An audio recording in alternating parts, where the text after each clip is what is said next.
Assalamualaikum sahabat semuanya. Semoga senantiasa diberi kesehatan dan kelancaran rizkinya. Amin ya robbal alamin. Abu Nawas dikenal selalu bikin murid-muridnya di madrasah tertawa terpingkal-pingkal. Tapi bukannya senang, mereka malah menjuluki sufi cerdas itu sebagai guru badut. Abu Nawas memang dikenal sebagai sosok humoris. Sifat itu pun tersebar ke seluruh wilayah negerinya tinggal. Sayangnya, tidak semua muridnya sepaham dengan Abu Nawas.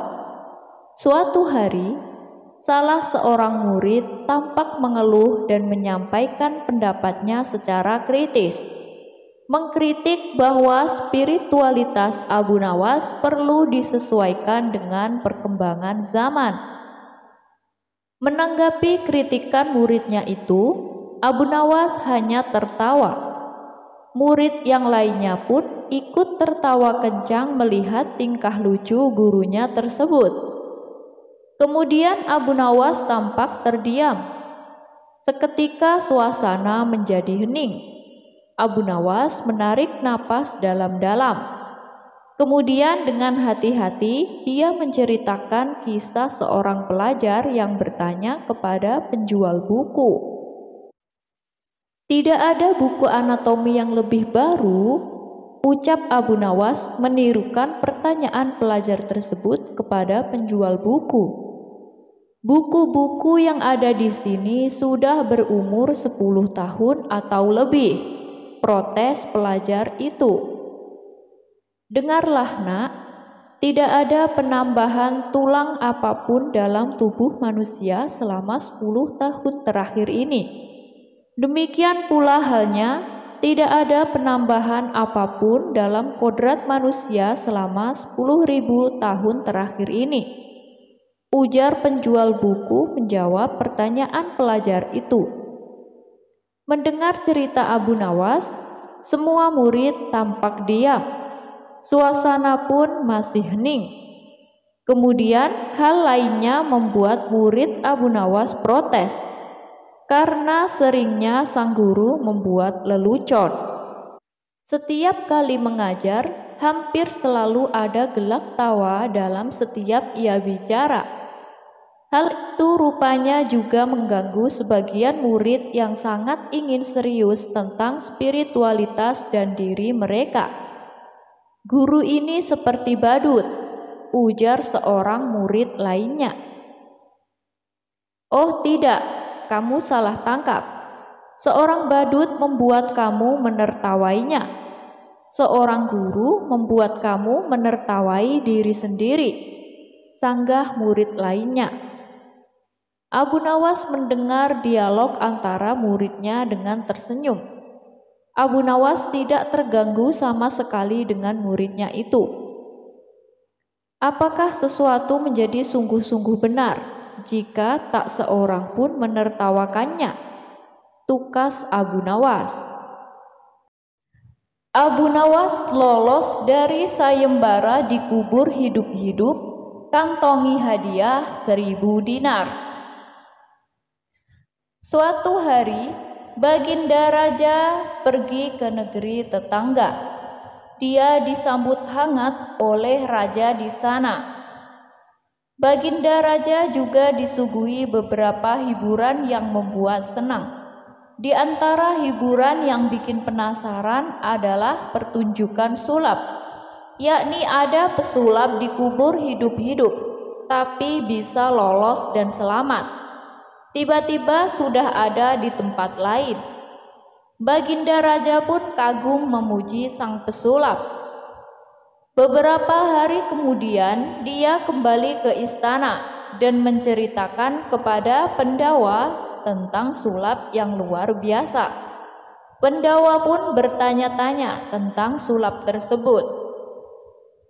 Setelah Baginda Raja menceritakan tentang pesulap tersebut, mereka yang mendengarkan sampai geleng-geleng kepala. Semua takjub akan kehebatan si pesulap. Salah satu orang yang mendengarkannya bertanya, Apakah ada di negeri ini yang bisa seperti itu? Berkata kepada Baginda Raja, mereka tidak yakin ada yang bisa, tapi apa salahnya jika dicoba? Salah satu menteri mengundang semua pesulap dan bertanya satu persatu. Baginda Raja pun menyetujuinya dan langsung memanggil para pesulap. Setelah semua pesulap berkumpul, satu persatu ditanya oleh Baginda Raja, "Aku ingin ada suatu pertunjukan sulap, di mana ada yang dikubur hidup-hidup tapi bisa selamat. Apakah kau sanggup melakukannya?" tanya Baginda Raja. Tetapi sang pesulap pertama mendadak ketakutan. "Ampun Paduka Raja, hamba tidak bisa melakukan itu. Sangat berbahaya. Sekali lagi mohon maaf Paduka, tolong jangan hukum hamba." Baginda Raja terheran-heran, mengapa pesulap sangat ketakutan. Raja hanya meminta dan tidak memaksa, jadi tak akan menghukumnya. Begitu juga pesulap lainnya, mengaku tidak sanggup melakukannya. Baginda Raja pun menyayangkan, karena tidak ada satupun pesulap yang bisa melakukannya. Padahal jika ada yang bisa, bakal diberi hadiah besar. Meski diiming-imingi hadiah besar, semua pesulap yang hadir masih saja tidak ada yang berani. Penasehat istana pun menghampiri Baginda Raja untuk membuat sayembara. Barangkali rakyat ada yang bisa melakukannya. Raja menyetujuinya dan langsung memerintahkan untuk disebar sampai pelosok negeri. Maka para pengawal raja segera menyebar ke seluruh penjuru kota untuk mengumumkan sayembara tersebut. Jika ada yang bisa sulap dikubur hidup-hidup, akan diberikan 1000 dinar. Salah satu warga berkata, "Ini sayembara gila, mana ada yang berani? Hadiah tidak didapatkan, malah nyawa yang hilang." Tidak lama, datanglah seorang anak muda yang memberanikan diri mendaftar. Saat menghampiri sang raja, dia ditanya untuk memastikan, "Apakah kamu mampu?" Sang pemuda pun menjawab, "Hamba akan mencobanya, Paduka."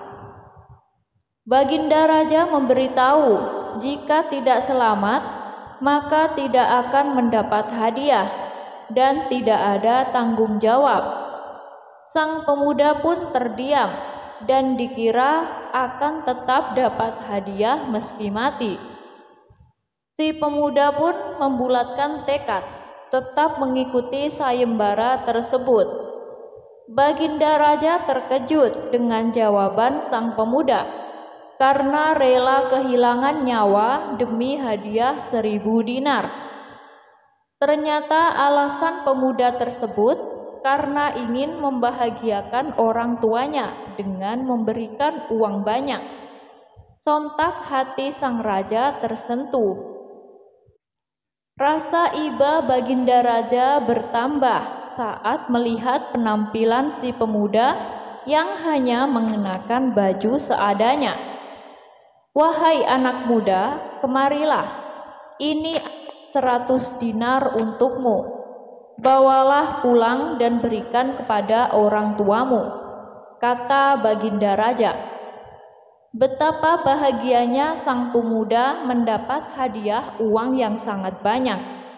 Saat setelah pulangnya anak muda tersebut, datanglah Abu Nawas. Baginda Raja pun heran, mengapa Abu Nawas datang? Ternyata kedatangan sosok cerdik itu ingin mengikuti sayembara tersebut. "Kamu jangan aneh-aneh, Abu Nawas. Kamu ini bukan pesulap," ucap Baginda Raja. Abu Nawas protes, Tapi sayembara ini untuk siapa saja? Mengapa hamba tidak boleh ikut?" Raja pun membalas, dirinya tidak menolak, tetapi tak mau ada rakyatnya mati konyol. Abu Nawas pun berkata, jika kedatangannya tidak mencari mati, tetapi mencari hadiah. Dikarenakan Abu Nawas terus mendesak, Baginda Raja akhirnya mempersilahkan Abu Nawas mengikuti sayembara. Ternyata keberanian Abu Nawas ini membuat rakyat gempar dan penasaran. Mereka lalu berbondong-bondong datang ke istana untuk melihat Abu Nawas. Kemudian Abu Nawas diajak ke halaman istana. Di sana sudah ada lubang tanah dengan kedalaman 5 meter. "Masuklah ke sana.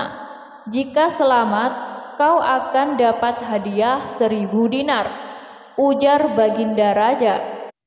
Abu Nawas mengatakan, sebelum melakukannya, dia memiliki permintaan diberi topi baja untuk menutupi kepalanya.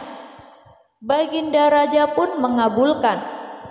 Lalu dilaksanakan sayembara tersebut.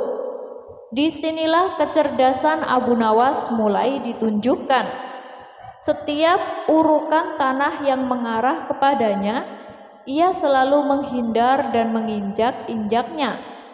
Abu Nawas terus memposisikan kakinya agar selalu di atas tanah yang menguruknya. Dia berusaha semaksimal mungkin supaya kedua kakinya tidak tertimbun tanah.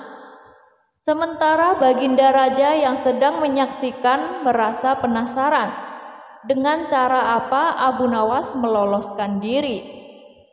Ketika urukan tanah sudah sampai ketinggian 2 meter, Abu Nawas masih di atas tanah.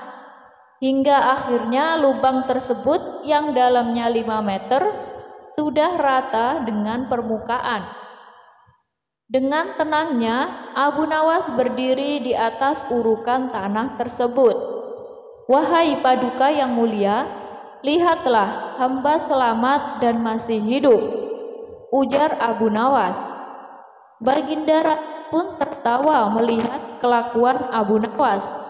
Raja tidak menyangka dengan cara Abu Nawas yang sangat konyol tapi juga cerdik. Atas keberhasilannya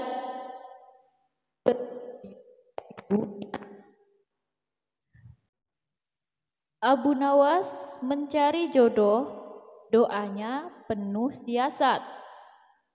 Kisah Abu Nawas mencari jodoh cukup religius, juga menggelitik. Al-Kisah, kala masih bujang, Abu Nawas ingin segera mendapatkan jodoh. Kemudian menikah dan hidup bersama jadi satu keluarga. Suatu ketika, Abu Nawas sangat tergila-gila pada seorang perempuan. Perempuan yang digandrungi sungguh cantik, pintar, serta termasuk wanita ahli ibadah. Abu Nawas ingin menjadikannya istri perempuan itu. Karena cintanya begitu membara, dia lantas berdoa dengan khusyuk meminta kepada Allah Subhanahu wa Ta'ala. Terjemahan doanya dalam bahasa Indonesia kurang lebih sebagai berikut. "Ya Allah, jika memang gadis itu baik untuk saya, dekatkanlah kepadaku. Tetapi jika memang menurutmu ia tidak baik buatku, tolong ya Allah, sekali lagi tolong, pertimbangkan lagi ya Allah." Doa Abu Nawas ini menggelitik karena terkesan memaksa kehendak Allah. Tak lupa dalam doa itu, Abu Nawas menyisipkan nama gadis yang menjadi pujaan hatinya itu. Abu Nawas berdoa itu dan itu lagi setiap selesai sholat 5 waktu. Selama berbulan-bulan, ia pun menunggu tanda-tanda dikabulkan doanya. 3 bulan berlalu, Abu Nawas merasa doanya tak dikabulkan. Dia kemudian introspeksi diri. Mungkin Allah tak mengabulkan doaku karena aku kurang pasrah atas pilihan jodohku, pikirnya. Kemudian Abu Nawas bermunajat lagi, tapi kali ini dia ganti strategi. Doa kali ini tidak diembel-embeli spesifik pakai nama si gadis, apalagi berani maksa kepada Allah seperti doa sebelumnya. Ya Allah, berikanlah istri yang terbaik untukku. Begitu bunyi doanya. Berbulan-bulan dia terus memohon kepada Allah. Namun Allah tak juga mendekatkan jodoh Abu Nawas, wanita yang menjadi pujaannya itu. Allah bahkan belum juga mempertemukan Abu Nawas dengan wanita yang mau diperistri. Lama-lama ia mulai khawatir juga. Takut menjadi bujangan tua, Abu Nawas memutar otak. Dia mencari cara agar doanya cepat terkabul. Dia memang terkenal cerdas. Kali ini doanya sedikit diplomatis dengan Allah. Dia mengubah doanya. Ya Allah, kini aku tidak minta lagi untuk diriku. Aku hanya minta wanita sebagai menantu ibuku yang sudah tua dan sangat aku cintai ya Allah. Sekali lagi bukan untukku ya Allah, maka berikanlah ia menantu. Begitu doa Abu Nawas. Dasar Abu Nawas, pakai bawa nama ibunya segala. Padahal permintaannya tetap saja untuk dirinya. Allah Maha Tahu, tidak perlu dipolitisir segala. Barangkali karena keikhlasan dan keluguan Abu Nawas, Allah pun menjawab doanya. Allah menakdirkan wanita cantik dan solehah itu menjadi istri Abu Nawas. Abu Nawas bersyukur bisa mempersunting gadis pujaannya. Abu Nawas mati. Baginda Raja pulang ke istana dan langsung memerintahkan para prajuritnya menangkap Abu Nawas. Tetapi Abu Nawas telah hilang entah kemana, karena ia tahu sedang diburu para prajurit kerajaan. Dan setelah ia tahu para prajurit kerajaan sudah meninggalkan rumahnya, Abu Nawas baru berani pulang ke rumah. Suamiku, para prajurit kerajaan tadi pagi mencarimu. Ya istriku, ini urusan gawat. Aku baru saja menjual Sultan Harun ar-Rasyid menjadi budak. Apa? Raja kujadikan budak? Kenapa kau lakukan itu, suamiku? Supaya dia tahu di negerinya ada praktek jual beli budak, dan jadi budak itu sengsara. Sebenarnya maksudmu baik, tapi Baginda pasti marah. Buktinya para prajurit diperintahkan untuk menangkapmu. Menurutmu apa yang akan dilakukan Sultan Harun ar-Rasyid kepadaku? Pasti kau akan dihukum berat. Gawat, aku akan mengerahkan ilmu yang kusimpan. Abu Nawas masuk ke dalam. Ia mengambil air wudhu lalu mendirikan sholat 2 rakaat.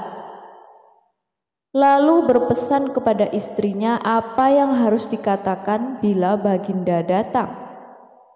Tidak berapa lama kemudian, tetangga Abu Nawas geger karena istri Abu Nawas menjerit-jerit. Ada apa? Tanya tetangga Abu Nawas sambil tergopoh-gopoh. Suamiku mati. Hah? Abu Nawas mati? Iya, kini kabar kematian Abu Nawas tersebar ke seluruh pelosok negeri. Baginda terkejut. Kemarahan dan kegeraman beliau agak susut, mengingat Abu Nawas adalah orang yang paling pintar, menyenangkan, dan menghibur Baginda Raja. Baginda Raja beserta beberapa pengawal beserta seorang tabib istana segera menuju rumah Abu Nawas. Tabib segera memeriksa Abu Nawas.